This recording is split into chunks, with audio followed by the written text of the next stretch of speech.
sé lo difícil que es interpretar las normas y, a veces, sí.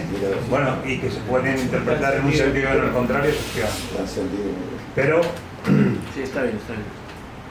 Pero tenemos el artículo 3 de nuestro Código Civil que dice que las normas se interpretarán con arreglo al sentido de sus palabras y teniendo en cuenta los antecedentes legislativos. Entonces, a mí lo que ha dicho Francisco Sosa Wagner sobre que había una enmienda para incluir la amnistía en la Constitución y que se rechazó, ya es bastante expresivo. O sea, tampoco la interpretación de las normas debe ser tan complicada. Si eso es cierto, y yo no me he estudiado el asunto, pero si eso es cierto, ya hay una respuesta. Es decir, el artículo 62 no menciona el derecho de gracia y prohíbe los indultos generales, como bien has dicho.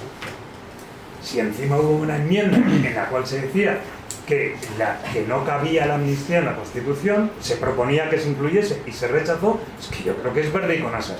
Además, a esa interpretación coadyuva la propia interpretación de todo el Partido Socialista antes de las elecciones, el día antes. No cabe la amnistía en nuestra Constitución. Lo dice Pedro Sánchez, lo dice el ministro de Justicia, lo dicen todos los juristas del gobierno. Y ahora, 2 días después, sí cabe. O sea, es que eso es muy clamoroso. Eso es muy clamoroso, desde mi punto de vista. Para imprimir un poco de celeridad al debate, teníamos otra pregunta y respondéis ya en un par. Y solo la segunda cuestión, perdón. En relación con eso, defendiendo yo que evidentemente eso se puede resolver sin tanta razonamiento alambicado, sino una cosa muy sencilla, pues después efectivamente lo que es relevante es además cuál es la realidad social del momento que aconseje esa amnistía, que también lo contempla el artículo 3 del Código Civil, y si de verdad hay un motivo para esa amnistía. ¿Y qué motivo es? De la convivencia, de la mejor convivencia entre catalanes, cuando lo que se está viendo es que se está creando un conflicto a nivel nacional, y eso es una realidad. O sea, es que el resto de que no son los catalanes no quieren esa amnistía, y lo dicen alto y lo dicen claro. Entonces, Mauricio, Elena. Buenas tardes. Además de lo que comentabas... soy Elena Sáenz de Cubera, de Plataforma.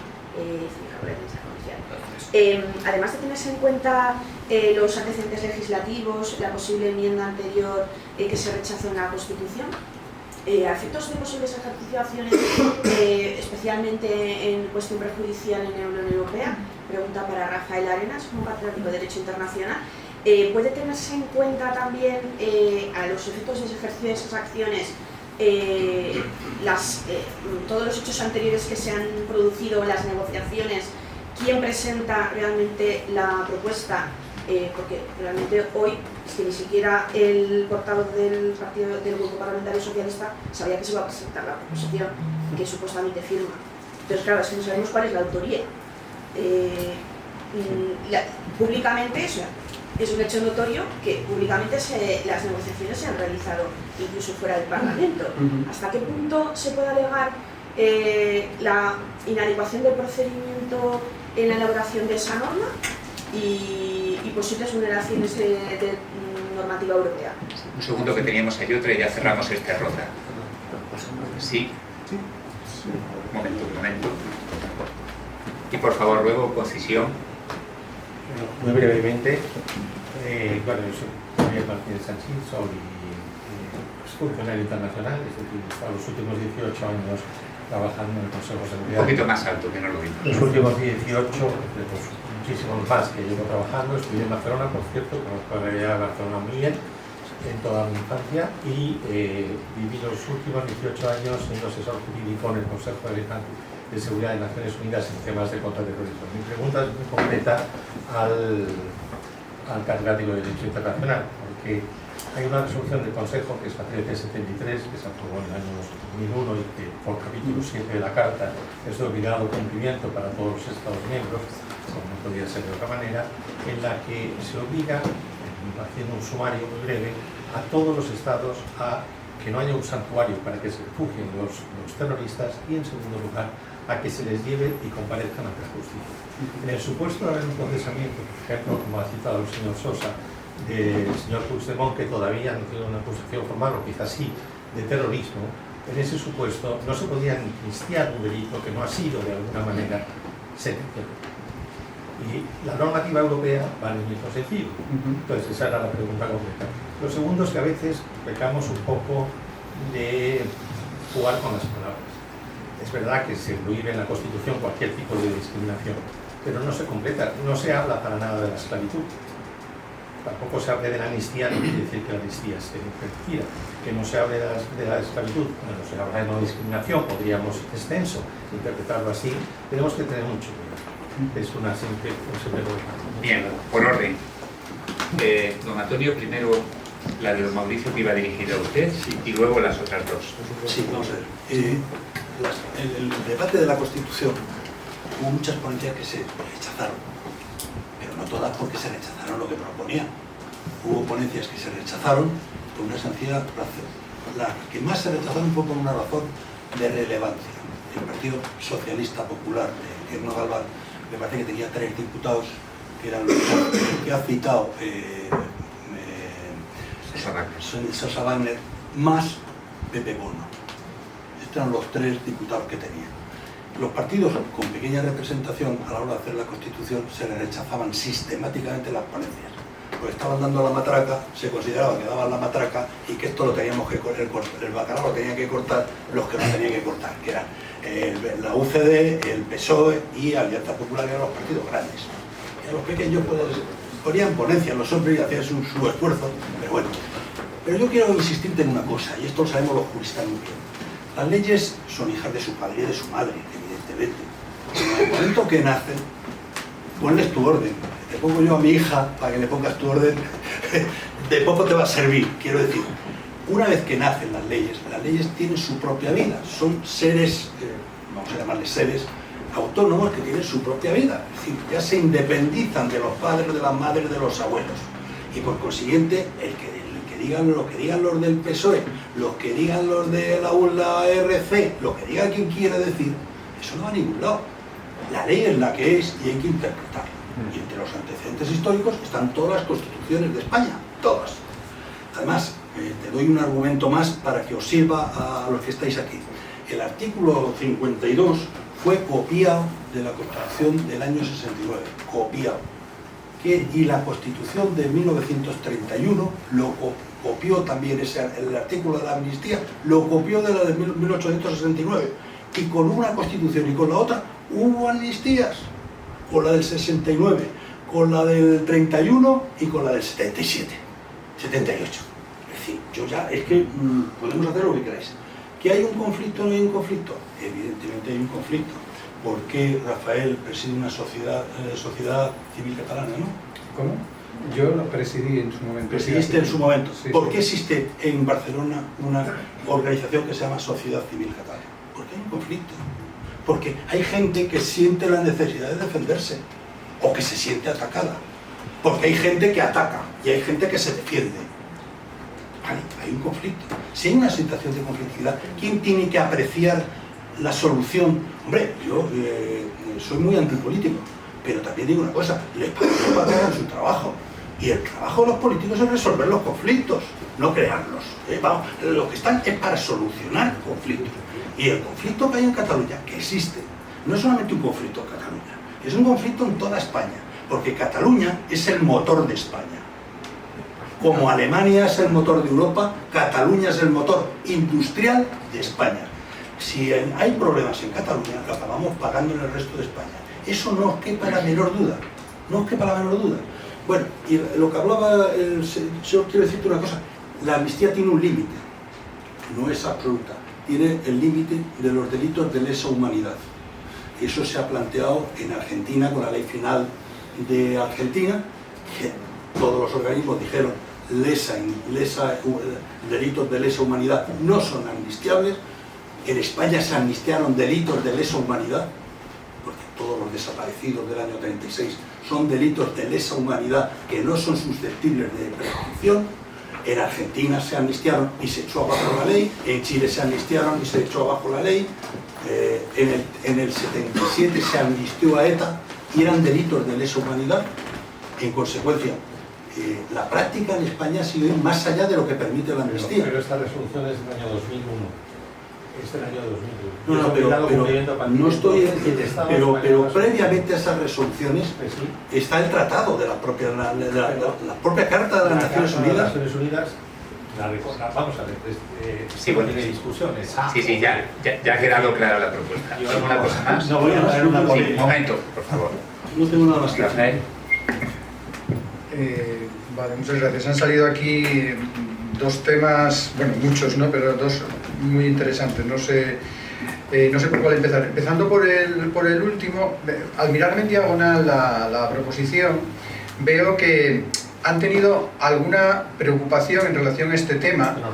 Sí, pero insuficiente, porque, claro, en el artículo 2, donde habla de las exclusiones, dice: los actos tipificados como delitos de terrorismo, castigados en el capítulo 7 del título 22 del libro 2 del Código Penal, pero añade una cosa que le priva de todo valor desde mi interpretación, y es primera lectura, o sea que pido disculpas porque es la primera lectura sobre la marcha. Dice: siempre y cuando haya recaído sentencia firme y se haya consistido en la comisión de alguna de las conductas descritas en el artículo 3 de la directiva. Claro, esto para mí tiene poco sentido porque supone que si ha habido una condena, la condena no se verá beneficiada por la amnistía, pero si no ha habido condena ya no se investigarán esas situaciones que pueden ser de terrorismo. Para mí esto es gravísimo, porque si he entendido correctamente este artículo, lo que se está diciendo claramente es que se amnistiarán delitos de terrorismo, siempre que no haya habido condena. Es decir, a mí la verdad es que antes de llegar a si esto cabe o no cabe en la Constitución, que digamos tranquilamente que se ha registrado en el Congreso una proposición de ley en la que se dice expresamente que se van a amnistiar delitos de terrorismo, me parece una aberración por la resolución de las Naciones Unidas, pero también por el derecho de la Unión Europea y por más cosas, ¿no? En lo que se refiere al derecho de la Unión Europea hay una salvedad, porque claro, aquí se dice mucho el tema de la malversación, que la armonización europea en relación a la malversación, pero yo creo que esto se salva, porque aquí dice que en cualquier caso, y aquí no hay límites, aquí es una exclusión total respecto a la amnistía, en el propio artículo 2, letra E, los delitos que afectaran a los intereses financieros de la Unión Europea.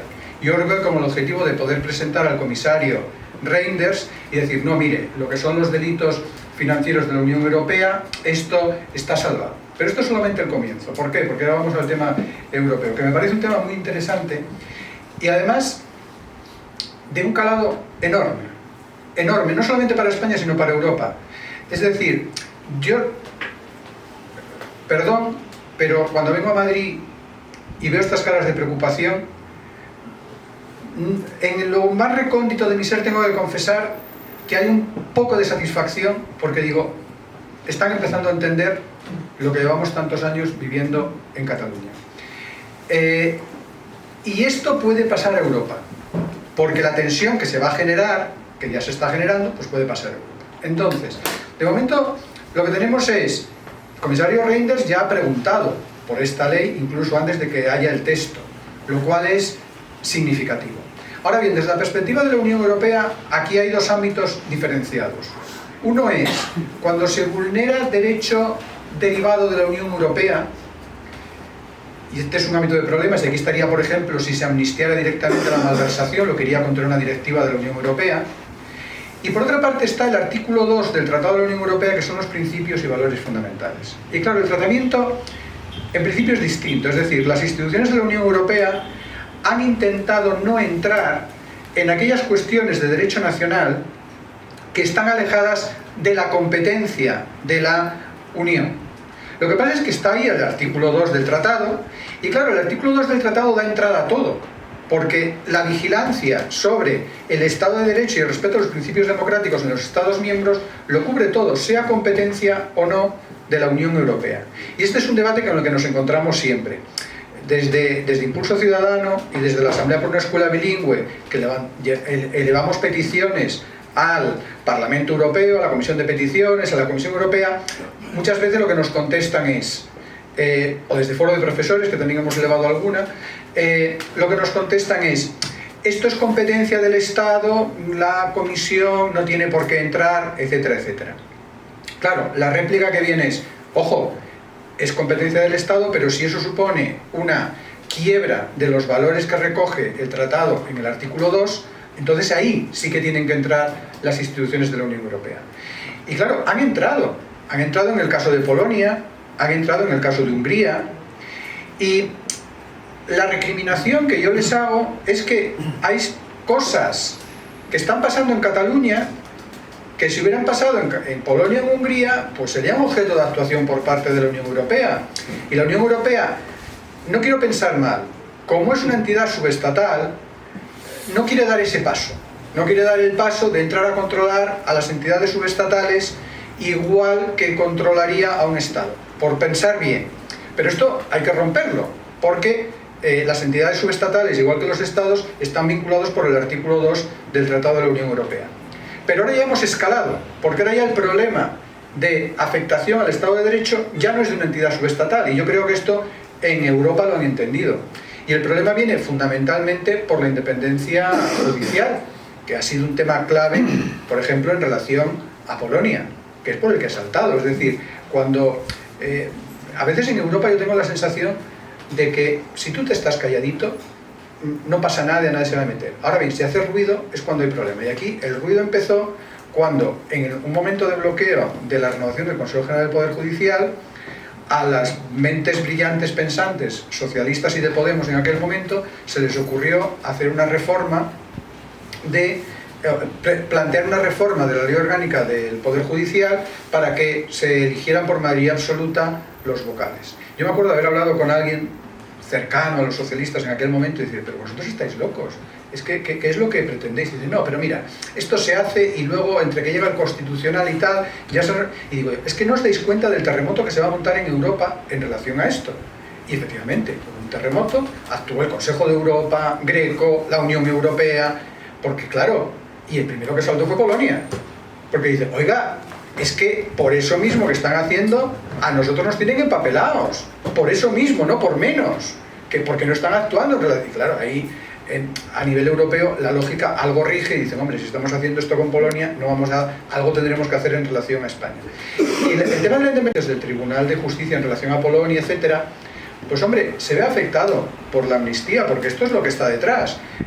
Y es un tema que en la exposición de motivos está presente, es decir, que se ve que le preocupa, repito, lo he leído en diagonal, pero insisten y dedican un párrafo a decir que esto en realidad no ataca a la independencia judicial, a la potestad de los jueces de hacer ejecutar las sentencias. Lo que pasa es que lo que acaban diciendo es todavía peor, porque en la exposición de motivos lo que dicen es que esto no afecta a la capacidad de los jueces de hacer ejecutar las sentencias, porque los jueces en cualquier caso tienen que ejecutar las sentencias de acuerdo con el marco legal vigente y que por tanto el legislador está facultado para hacer una ley de amnistía, que es lo mismo que decir, bueno, los jueces ejecutarán las sentencias pero con la supervisión del legislador. Con lo cual para mí ese es el párrafo clave, porque ese párrafo de la exposición de motivos, si yo lo he entendido correctamente de esta primera lectura, choca frontalmente con todo lo que es la construcción europea sobre separación de poderes, porque de este se deducirá o se deduce que habrá un recurso ante el Congreso cuando la decisión del juez no te guste.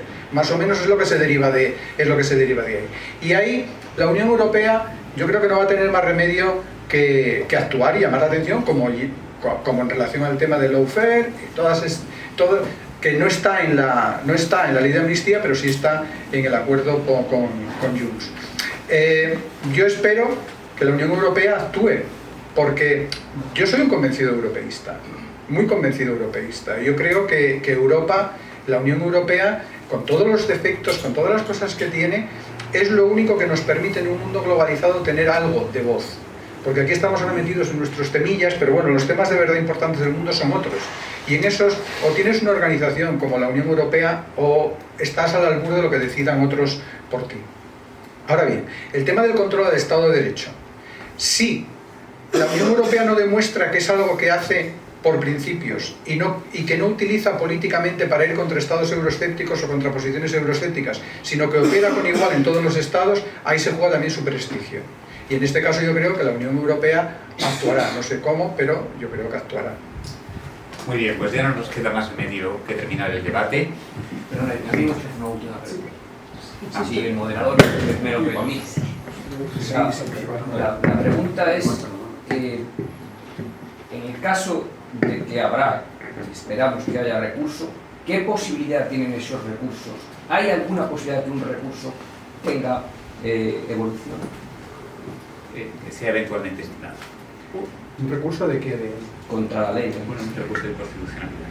Bueno, sí, a ver, el Tribunal Constitucional tiene la composición que tiene, pero yo siempre tengo fe en los juristas, y todos ellos. Sí, bueno, en fin, uno es ingenuo todavía a estas alturas de la vida. Pero para mí ese no es el tema importante. Yo siempre he defendido las vías jurídicas y las sigo defendiendo, y yo he puesto recursos y he hecho muchas instancias y bueno, en fin, de todo. Pero en este tema, este es un debate jurídico, pero este es un tema político. Entonces, no hay ninguna posibilidad jurídica. Así, hay una posibilidad jurídica, pero ¿qué más nos da que el Tribunal Constitucional diga dentro de 2 años so o arre? Confío más en este caso en las acciones de la Unión Europea, porque la Unión Europea puede empezar a pedir cuentas desde ya, y eso lo que pasa es que tenemos que darle importancia, tenemos que trasladarlo a la opinión pública, tenemos que explicar la trascendencia que tiene, tenemos que jugar con eso, porque sí, en el momento en el que llegue a un juez la primera ocasión de aplicar la ley de amnistía, planteará una cuestión de inconstitucionalidad. Hay aquí un precepto complejo en la ley de amnistía, la proposición que han hecho, que comentábamos antes, de que dice que deberán de suspenderse las actuaciones en relación a los que pueden estar beneficiados por la ley de amnistía, incluso aunque se plantee una cuestión de inconstitucionalidad, lo cual yo creo que hay que ver cómo se articula con la ley orgánica del Tribunal Constitucional que dice otra cosa, pero se plantea el recurso y a partir de ahí, ¿qué? A partir de ahí tendremos que esperar que el Tribunal Constitucional resuelva, y eso es mucho tiempo en política. Y es mucho tiempo para la vida de la sociedad, es mucho tiempo en Cataluña, es mucho tiempo en el conjunto de España. Por eso hemos llegado a un punto en el que hay que ir, en el que el derecho tiene una, si me permitís, y por favor, no quiero decir que estoy comparando esto con el 23F, no lo estoy comparando, pero porque cada cosa tiene lo suyo. Yo soy enemigo de las comparaciones en principio, creo que no nos ayudan gran cosa. Pero cuando en el 2017 pasó lo que pasó en Cataluña, y yo estaba escuchando lo que estaba haciendo el gobierno entonces de Mariano Rajoy en el mes de septiembre, después de que los días 6 y 7 de septiembre se derogara la Constitución en Cataluña, porque fue lo que pasó, que se derogó la Constitución con las leyes del 6 y del 7 de septiembre. Y veía lo que estaba haciendo el gobierno, digo, esto es lo mismo que si el 23 de febrero la comisión de subsecretarios, que fueron los que se quedaron fuera del Congreso y que no estaban, cuando les dijeron, ¿qué es lo que vais a hacer? Digo, bueno, vamos al juzgado de guardia, vamos a pedir un interdicto de recuperar la posesión, porque el Congreso, para que desahucie a Tejero del Congreso. Más o menos es lo que pasó en el 2017. Y ahora estamos más o menos en lo mismo. Es decir, los recursos jurídicos ante algo como lo que estamos viviendo, pues sí, están ahí, hay que aprovecharlos. Los juristas tenemos que saber qué hay que hacer, es decir, los jueces tienen que saber qué es lo que tienen que hacer cuando les llegue la ley y tengan que aplicarla, pero este es un debate político y hay que responderlo políticamente. Sí, Una pregunta de Sí, por favor. A ver, es que ya no podemos Antonio, un minuto para cerrar. Quería dejaros la intranquilidad a los que sois contrarios yo creo que el tema es muy sencillo. Si no cabe amnistía en la Constitución, el tema está chupado, ¿no? Sí, eso lo declarará cualquier tribunal inmediatamente. ¿Cuál es el problema si no cabe el problema es si cabe la amnistía, que entonces habrá que analizar otras cosas. Pero si no cabe la amnistía, no sé por qué se preocupa la gente. No hay preocupación. Esa es la pregunta yo. Bien. En segundo lugar, sí os quiero decir que hay pendiente los 9 condenados, Oriol Junqueras y compañía, cuando fueron condenados, recurrieron naturalmente al Constitucional, que no les dio la razón, y acudieron posteriormente al Tribunal Europeo de Derechos Humanos, donde hay un recurso de estos señores. Yo no sé en qué estado, no tengo información, no accedo a ese tipo de información, pero he leído en un artículo de Martín Pallín, que es presidente de la Asociación de Amnistía Internacional, he leído que el Tribunal Europeo de Derechos Humanos ha dado un plazo de hasta el 14 de enero al gobierno para llegar a una solución amistosa con los 9 condenados en el proceso. Si esto es así, yo intuyo, y esto no lo dice Martín Pallín, esto lo digo yo y no se lo carguéis a él, que esto no ha dicho nada, yo intuyo que cabe incluso una tercera solución a todo este conflicto, que sería la peor de todas, que que sería la solución de que el Tribunal Europeo el 14 de enero no haya solución y dicte sentencia condenando al Estado español por haber condenado ilegalmente a los 9 de Esquerra Republicana y de Junts. Eso sería dejar el Estado español a la altura del betún, al Tribunal Supremo por los suelos. Es decir, bueno, esa sería una posibilidad que estos señores, entonces, bueno, hasta el momento ellos pueden hacer el señal de la victoria, pero con los morros hinchados después de haber pasado 4 años en la cárcel. Pero como hay una sentencia del Tribunal Europeo condenando al Estado español, que ha habido muchas condenas ya, podemos encontrarnos con la sorpresa de que estos señores van a hacer la señal de la victoria, pero la van a hacer con razón y con un texto europeo que les apoya. A mí eso me parece más peligroso y peor todavía que la amnistía. Un segundo, don Rafael. Sí, porque Alusiones. bueno, no directamente, pero porque este es un tema. A ver, yo creo que tenemos que quitar los complejos de encima. Yo hice las estadísticas de las sentencias condenatorias del Tribunal Europeo de Derechos Humanos por países, por población y por años de vigencia del convenio. Y España es de los países que tiene menos condenas. El que tiene menos condenas en relación a la población es Alemania. Luego están Dinamarca, España y el Reino Unido. Muchísimas menos que Francia. Francia tiene muchísimas más decisiones del Tribunal de Estrasburgo declarando, porque a ver, hay que ser precisos, lo que hace el Tribunal de Estrasburgo es declarar que se produjo una vulneración de los derechos humanos que no anula la sentencia, eso luego lo decidirá el derecho interno español de acuerdo con la ley de enjuiciamiento criminal en este caso. Pero tiene muchas más Francia. Italia, ni cuento las que tiene, y ya no estoy hablando de otros países que tienen unas tradiciones constitucionales quizá menos firmes y que tienen muchas más sentencias. Pero en cualquier caso, han recurrido 9 señores. Ahora mismo están sometidos a instrucción, me parece que 1000, por delitos de lo más variado. Malversación de caudales públicos, entre otros. Algunos por haber utilizado ilegalmente los datos personales de los catalanes y por otras muchas circunstancias.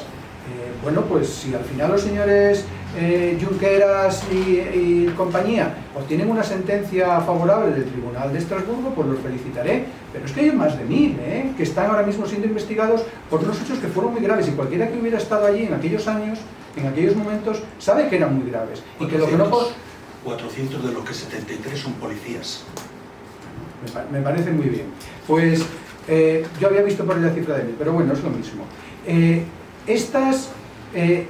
Vamos a mirar para otro lado, aparte de que la ley de amnistía esto no lo resuelve, porque una vez que las demandas están puestas ante Estrasburgo, por lo que hay una ley de amnistía, el tribunal dictará resolución si tiene que dictarla.